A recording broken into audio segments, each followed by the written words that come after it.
অনেক দিন থেকে আপনাদের একটা কথা বলবো বলছি, কিন্তু বলার হচ্ছে না। তো ভাবলাম যে আজকে সেই কথাটা শেয়ার করি। সকালবেলা ছাদে চলে এসেছি।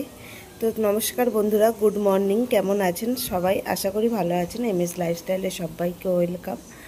আর আমাদের ছাদ থেকে দেখুন পুরো রোডটা কিন্তু দেখা যায়। তো সকালবেলা ছাদে আসা মানে গাছে জল দেওয়া। আর গাছে জল দিতে দিতে একটা কথা আপনাদের সাথে শেয়ার করি। আমি সবসময় চেয়েছিলাম যে ঘরে বসে কিছু একটা কাজ করব, যেহেতু দুটো বাচ্চা, বাইরে বেরোতে এখন পারবো না, ছোট ওরা, সেই হিসাবে। তো সেটাই আস্তে আস্তে পূর্ণ হচ্ছে।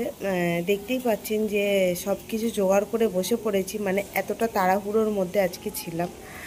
তো এখানে পেঁয়াজ ভাজছি বেস্তা বানানোর জন্য, আর এখানে চাল ভেজানো রয়েছে, আর চিকেন ম্যারিনেট করা রয়েছে। তো এখানে বেস্তাটা দেখুন ভাজা হয়ে গেছে। এখান থেকে আমি অর্ধেক বেস্তা কিন্তু তুলে নেব, আর বাকিটার মধ্যে আমি কিন্তু চিকেনগুলো দিয়ে দেবো। চিকেনটা জাস্ট টক দই দিয়ে ম্যারিনেট করা রয়েছে, আর কিছু না। তো এর মধ্যে আস্তে আস্তে একটু নাড়াচাড়া করে নেব, একটু ভাজা ভাজা করে নেব। নিয়ে এর মধ্যে রসুন, পেঁয়াজ যা যা লাগে সেই সব মশলাগুলো দিয়ে কিন্তু ভালোভাবে কষাতে থাকবো। তো এটা কিন্তু আমাদের বাড়ির জন্য রান্না হচ্ছে না। আমি বিরিয়ানি রান্না করতে পারি, সব কিছুই পারি।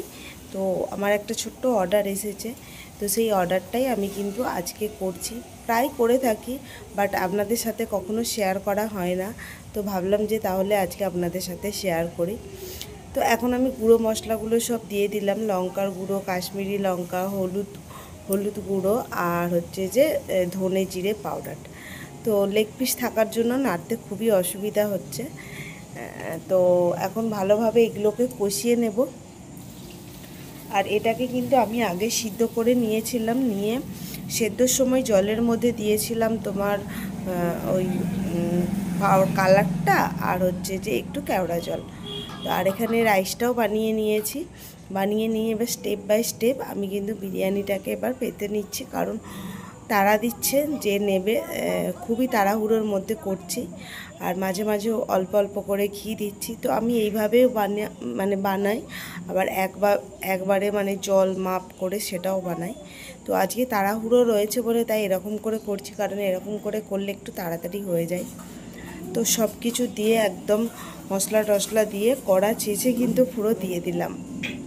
তো যাই হোক, এবার ওপর থেকে একটু ম্যারিনেট করতে হবে। আর দুধের মধ্যে আমি আগেই কিন্তু ওই ভিজিয়ে রেখেছিলাম কালারটা, তো সেটা এবার দিয়ে দেবো।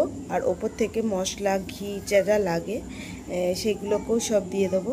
দেখতেই পাচ্ছেন এখন আমি ওই দুধের গোলা ওটা কিন্তু পুরো দিয়ে দিলাম। দিলে সুন্দর কালারটা আসে। তো এবার এটাকে আমি প্রায় 15-20 মিনিট মতো দমে রেখে দেবো সুন্দরভাবে চাপা দিয়ে। তো এই স্বপ্নগুলোই কিন্তু আমার আস্তে আস্তে হচ্ছে, সত্যি হচ্ছে। ঘরে বসে কিছু মানে ইনকাম করতে পারছি। মেয়েরা চাইলে কিন্তু সবসময় পারে, এটা আগেও বলেছি আবারও বলছি। তো ইচ্ছা শক্তি থাকা চাই আর ধৈর্য থাকা চাই, তাহলেই কিন্তু সব কিছু সম্ভব হয়। তো চলুন, এটাকে দমে রাখার পর দেখুন এটাকে কিন্তু আমি এবার প্যাকেট করব। কারণ হচ্ছে যে প্যাকেট করতেও যেই সময়টা লাগবে, সেই সময়টাও আমার কাছে এখন আর নেই, কিন্তু তার মধ্যেই করতে হচ্ছে আমাকে।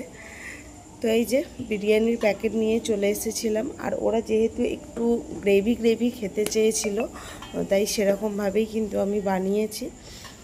তো এখন এগুলোকে প্যাকিং করে নিই, সাথে স্যালাডও দিতে হবে। এই যে আজকের আমার অর্ডারের কাজ দেখুন পুরো কমপ্লিট। কিন্তু বিকালবেলা ঘুম থেকে উঠে গলিতে এসেছি, আর দেখি গোলার গাড়ি যাচ্ছে। তো ঠান্ডা লেগেছে যদিও, তাও এইগুলোকে না সামলানো যায় না কিছুতেই। সেই ছোটোবেলার কথা মনে পড়ে যায়। তাই আমি আর মেয়ে নিয়ে নিলাম গোলা। ছেলে নেই, কারণ ও গেছে পড়তে। তবে খুব একটা টেস্ট ছিল না, তাও এই ঠান্ডার মধ্যে গলি বা উঠানের মধ্যে বসে বসে খেতে কিন্তু বেশ মজা লাগছে, তাই না? চলুন তাহলে আজকের ভিডিওটাও এখানে শেষ করছি। ভিডিওটা যদি আপনাদের ভালো লেগে থাকে তাহলে চ্যানেলটা সাবস্ক্রাইব করবেন, পাশে থাকবেন। সবাইকে আজকের মতো টাটা। দেখা হচ্ছে আবার নতুন একটা ভিডিওর সাথে।